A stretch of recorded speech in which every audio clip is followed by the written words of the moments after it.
Comment utiliser Medit? Vous le trouvez sur n'importe quel, moteur de recherche en tapant, comme je viens de le faire ici, Medit Hopville. Vous l'avez hopville-lipsys.fr/medit.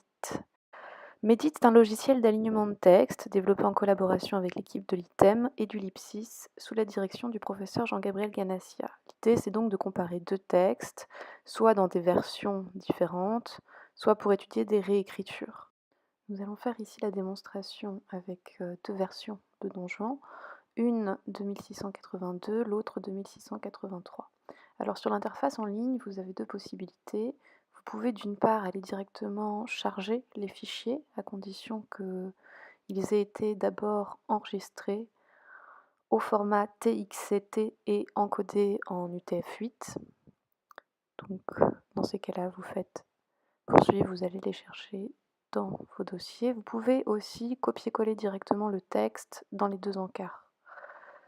Là, moi, je vais charger directement les textes qui donc ont été enregistrés en UTF-8. Ensuite, vous avez différents paramétrages sur lesquels vous pouvez jouer. Donc, sensible à la casse, sensible au signe, etc. Sensible au séparateur. Pour ce qui concerne les algorithmes de mots, vous en avez deux différents. Ça peut être aussi fait au niveau du caractère. Bon, ici nous allons garder tous les paramètres qui sont pré-paramétrés pour comparer les deux textes.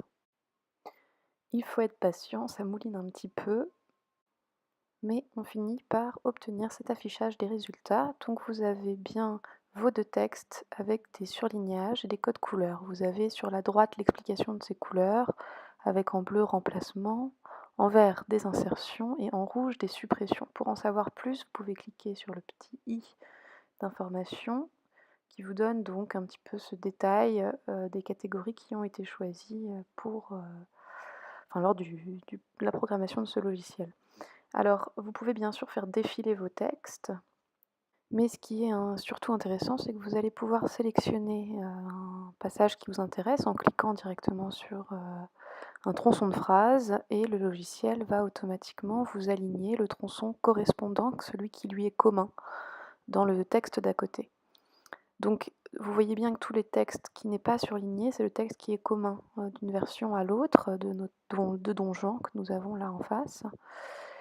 Ensuite, vous avez donc des passages qui ont été remplacés, notamment, qui apparaissent sur votre encart de droite et que vous pouvez directement sélectionner, ce qui est intéressant parce que là, vous pouvez aller voir dans le détail du texte ce qui a été changé.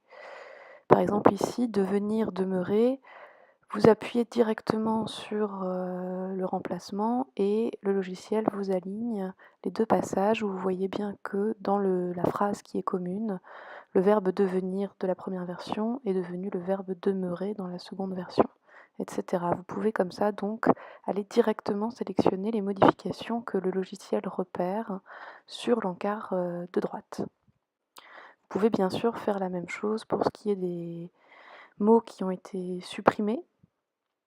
Donc ça vous donne un aperçu parfois, ce sont de simples modifications orthographiques. Et parfois ça vous permet au contraire d'aller repérer des passages plus importants qui ont disparu.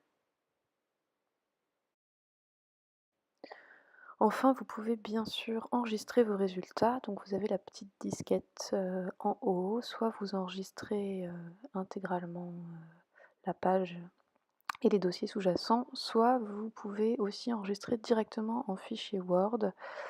Et dans ces cas-là, il vous fait apparaître, là c'est à ma gauche sur l'écran, l'ensemble de vos résultats, bien sûr figés. Vous ne pouvez plus procéder à l'alignement automatique en cliquant, mais vous avez quand même ce code couleur qui apparaît bien à l'écran. Et voilà, ensuite vous pouvez revenir en arrière pour recommencer. Et si vous voulez en savoir plus sur le logiciel, vous avez à propos de Medit ici tous les crédits qui le concernent avec un certain nombre de références bibliographiques.